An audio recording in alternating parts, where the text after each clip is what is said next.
Hey, it's me, Unapologetically T, and my phone going dead, but said I was gonna do a video today. Today is the 23rd. Basically, that is the day that Dante died, and yeah, I mean, for me, it's like starting to become like this part of my life. Like it just is a part of my life. I miss him. Most days, like just about every day. Might not talk about it much, but or maybe I do and I don't realize it. But like I'm going through a grieving cycle, and early on it was really hard, and like now it's like I'm becoming more accustomed to things. I'm starting to realize like a lot of traumatizing events that happened to me while I was in the relationship. I'm starting to process 2023. 2023 was hard. 2023 was hard. Like it just got to a point where like I had to numb myself out. I think that's why the end of 2023 when he died, like I just started to feel again, and yeah, because I had just got into this space where it was just like I was just doing, and I wasn't living life the way I wanted to, or I feel like I deserved to. Like I just was surviving, and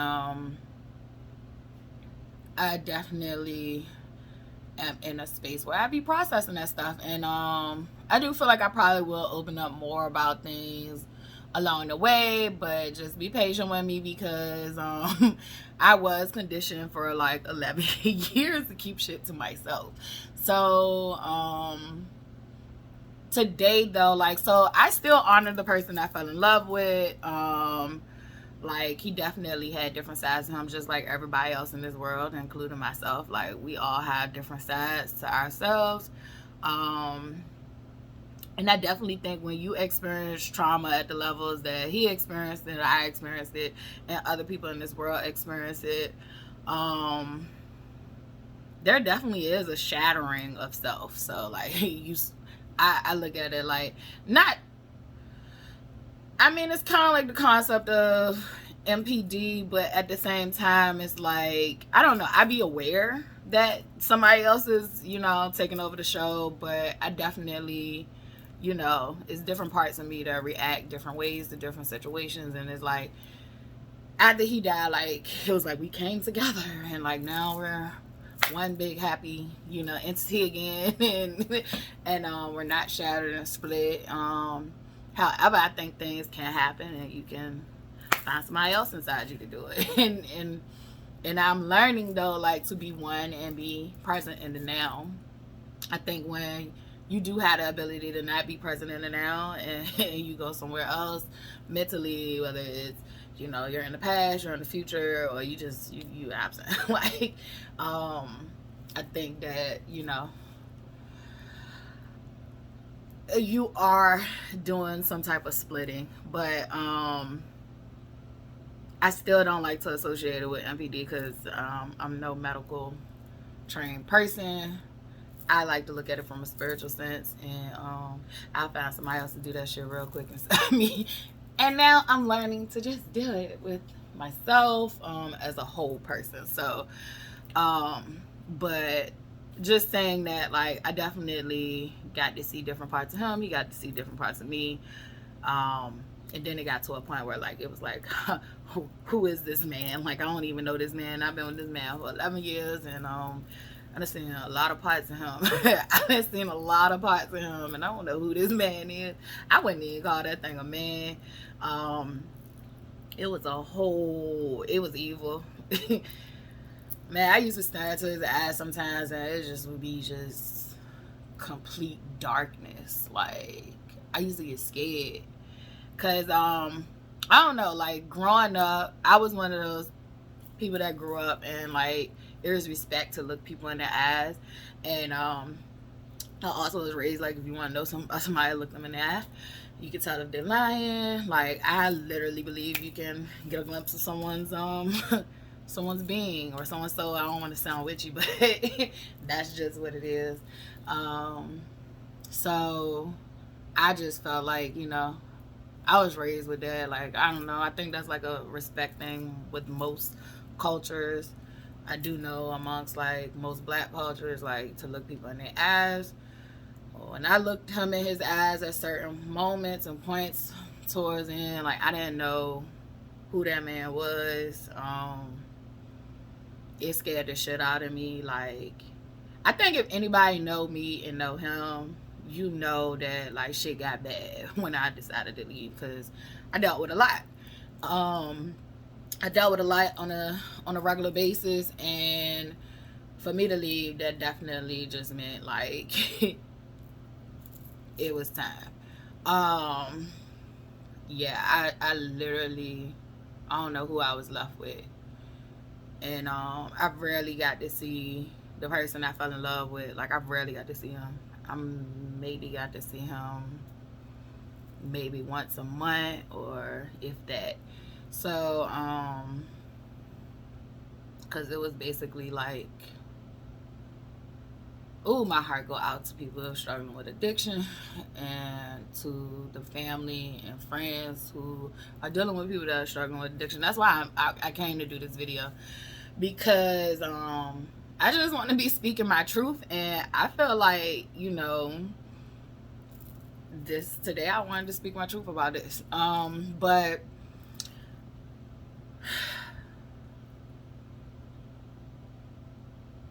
I watched the person I love like change before my eyes, and granted, he was no perfect person when I met him. He was no saint when I met him. He struggled with addiction when I met him, but he hid it from me. So, you know, like, I'm not painting this picture that like he was this best person and like drugs just transformed him like into a monster. However, I will say that like had not he'd struggled with drugs, and had he gotten the proper help to overcome a lot of the childhood trauma he experienced, that nigga would have been a boss. Like, and it's just as simple as that. Like, that just was his personality type. He definitely was alpha. That's typically what I go for anyway, because I have like a alpha personality, and it definitely definitely needs somebody to tell my ass to shut up and sit down sometimes, but just not say it like that, because I don't like it when it's said like that. But someone who can nicely like be like, simmer down. And so, but he definitely had like natural, when I say alpha, because I'm learning like these alpha, beta, sigma terms are not really good to like judge humans. But I would just say that like he definitely had a type person. I don't know if that's the same thing, but like he definitely was like leadership quality. Like he had an aura about him, like where he commanded respect. Like he just wasn't gonna accept anything else other than. And he actually had good ideas that actually could have, if it had the proper effort and determination behind it, like the determination he put into his addiction, if had he would have put that into, you know, the ideas and the good things that he definitely you know, envisioned and came up with, like he would have been a boss. He would have been in control of some stuff, and he would have been a good leader. However, unfortunately, in this reality, you know, it did not work out that way, and I feel like we lost a potential person that was could have been something, coulda, shoulda, woulda. That's what I just think about when I think about these things, because like I spent 11 years based off of potential, and not just potential, because I think that's a cop out. Like, I loved him. I actually literally loved him, and I put up with a lot because I loved him more than I loved myself. And that's one of the things like I had to learn along this journey without him, is that I literally loved him more than I loved myself. I even remember like the day he died, I was in the kitchen cooking, Thanksgiving dinner, and it's weird because like I felt irritable the whole day. I even remember like losing my cool with Charlotte because like she had poured. I was cooking yams and she had poured out. It was a miscommunication, misunderstanding. She poured out. You know how like you make the sauce for the yams, and they was fresh yams. They weren't no damn cans, and she misunderstood what I said and poured out all the yam juice, and it was like, bruh, we need this, and but I didn't say it that way. I went off a little bit. My mom was like, what the fuck wrong with you? I'm like, don't talk to her like that. And that's just how it is in the house when my mom and her together. Like, there will be no disrespect to the grandchild. However, I got talked to any kind of fucking way. So, yeah, I was irritable that day, and like, I don't know. It was just like I kind of knew some shit was off.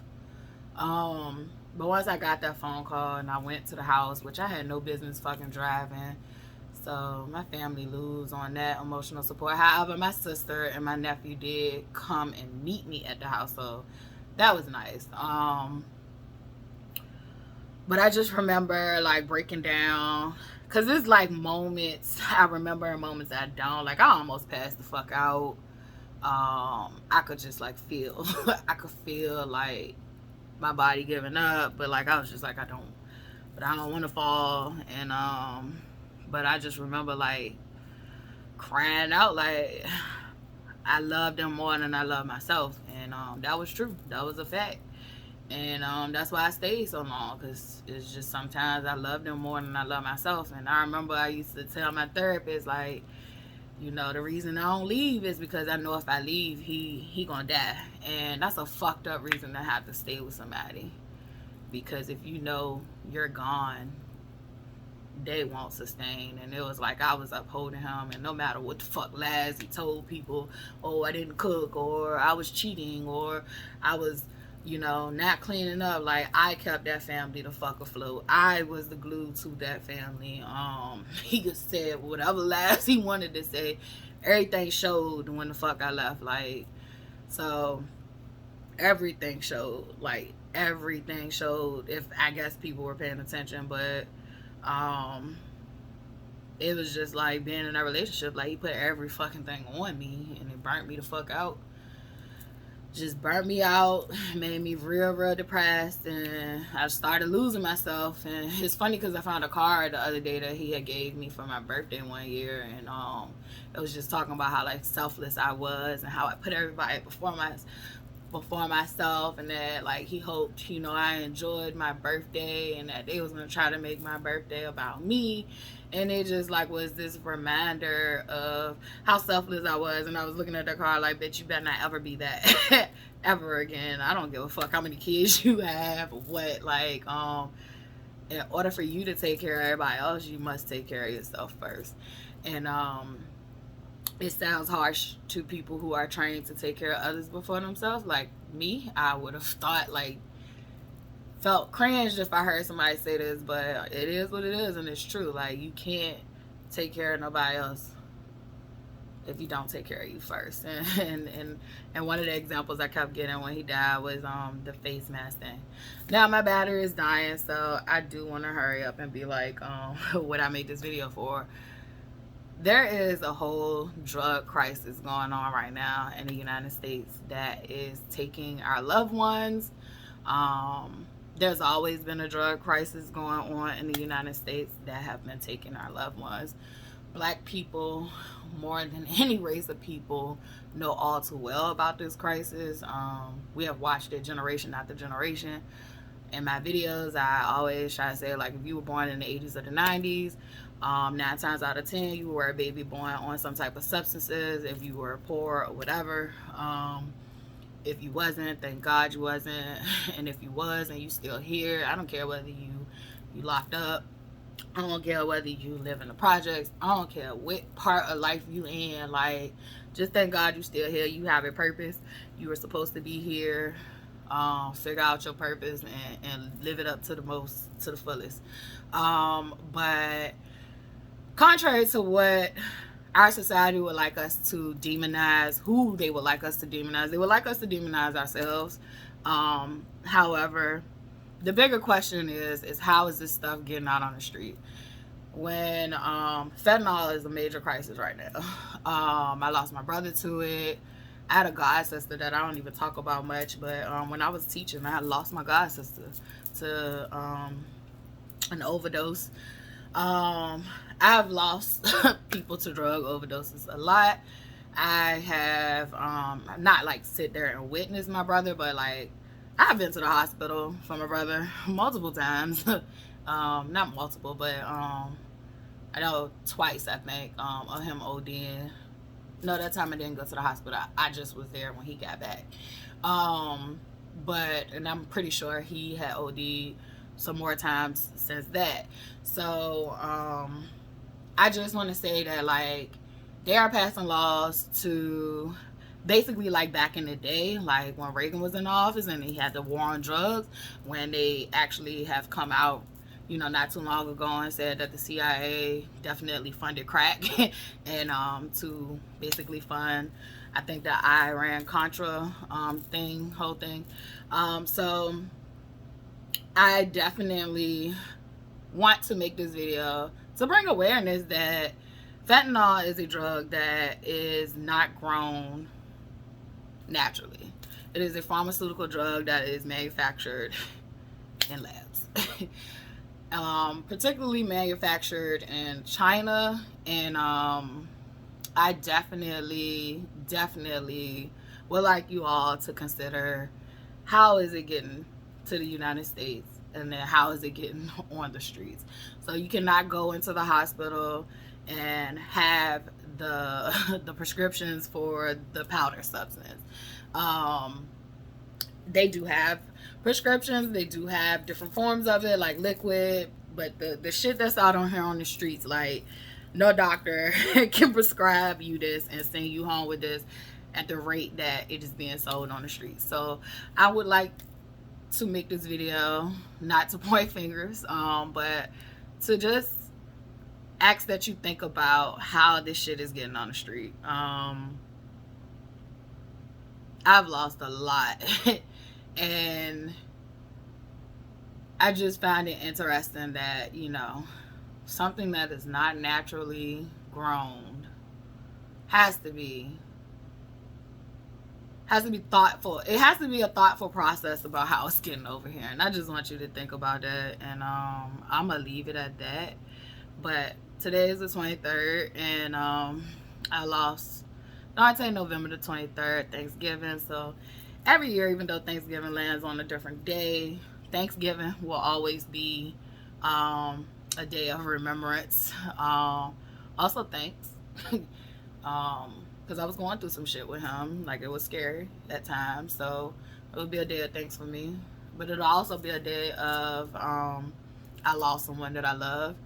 Then on the 23rd of November, I would be reminded that that was the actual date that he died. So every month on the 23rd, I definitely do something that is in remembrance of him. And today I went to his grave site, which I don't go as often.